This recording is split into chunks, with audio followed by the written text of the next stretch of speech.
Tonight, President Biden will attend the opening of the Maccabee Games, known as the Jewish Olympics. And Friday, he meets with Palestinian President Mahmoud Abbas, and then on to Saudi Arabia to meet with the Crown Prince. Gordon?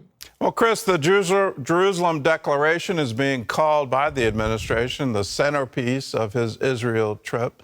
Tell us more about it. Well, Israel's being designated as, quote, a special country, and I think only Great Britain has a similar kind of designation. It affirms the memorandum of understanding that was signed years ago, where the U.S. committed $38 billion of military support to Israel over 10 years. It replenishes the stockpile of the Iron Dome with $1 billion. That comes from that May 2021 war between Israel and Hamas. And it also recognizes what they call the regional infrastructure of cooperation between Israel and the Gulf states in the region. And as someone said about the Jerusalem Declaration, it's sort of like a renewal of wedding vows between the two countries.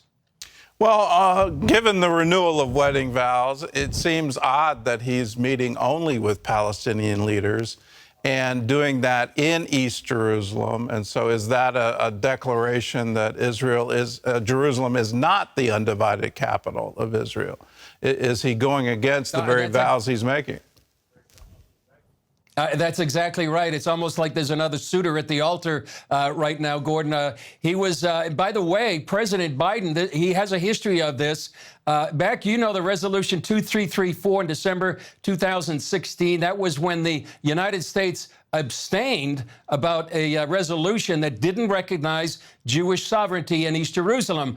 So his visit, and by the way, that includes the Temple Mount, the Western Wall, the Old City. So the visit to Eastern Jerusalem and not allowing any Israeli officials kind of goes along with his history. I remember in 2010, I was here when he was a visit as vice president, and he objected when 1,200 homes were permitted in a neighborhood of Jerusalem that was called Ramat Shlomo. And even now, the Israeli government is delaying permission for more housing here in Jerusalem until the president is actually gone to avoid any similar embarrassment. And Gordon, it's all part of the two-state solution that recognized East Jerusalem as the capital of a Palestinian state, with most of the West Bank, that's biblical Judea and Samaria, as a future Palestinian state. Well, let's look forward to the next stop on this trip, which is Saudi Arabia. Obviously, oil is going to be on the table. Anything else involved? Well, a lot, actually, Gordon. A lot of global geopolitics.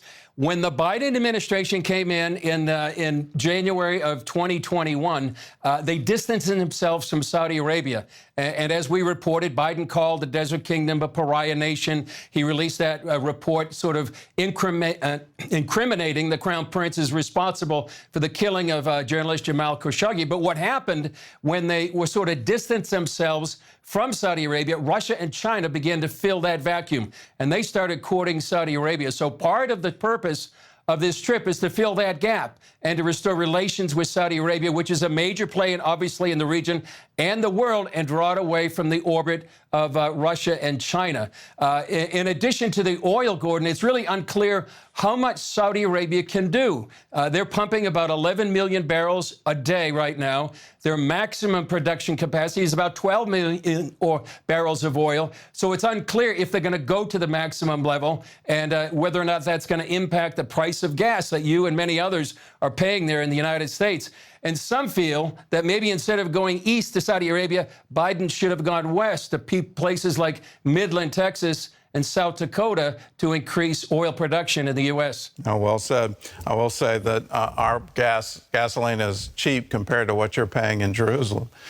Let's look at Iran.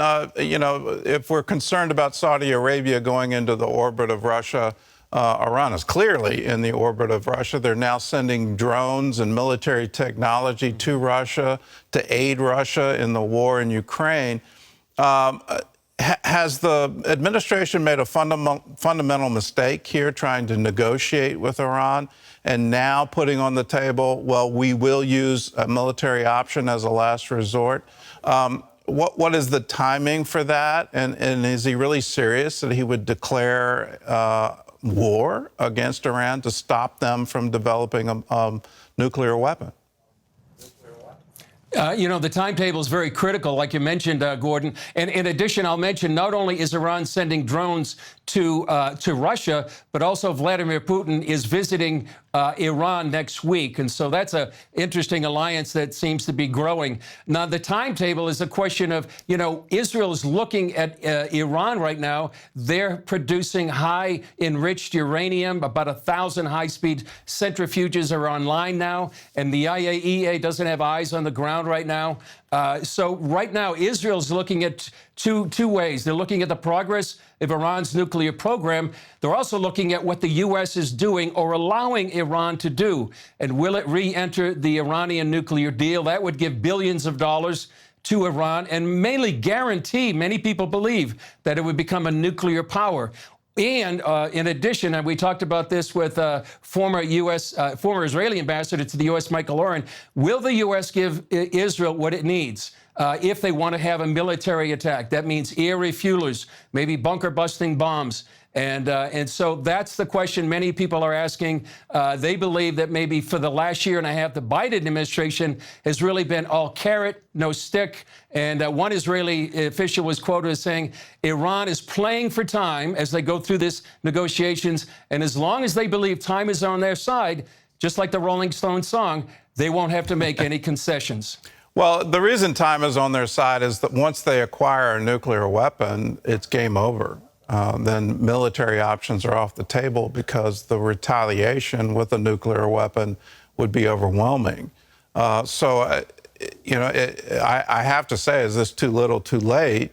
Has Israel taken the military option off the table? Have they already said we will not strike Iran and try to deny it a nuclear weapon? Have they already done that?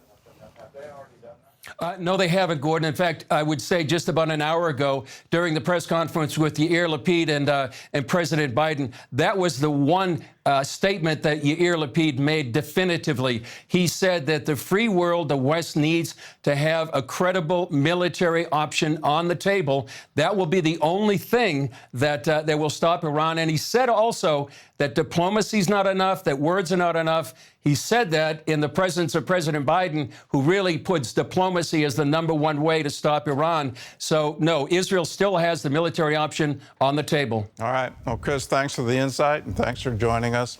And please stay safe in Jerusalem.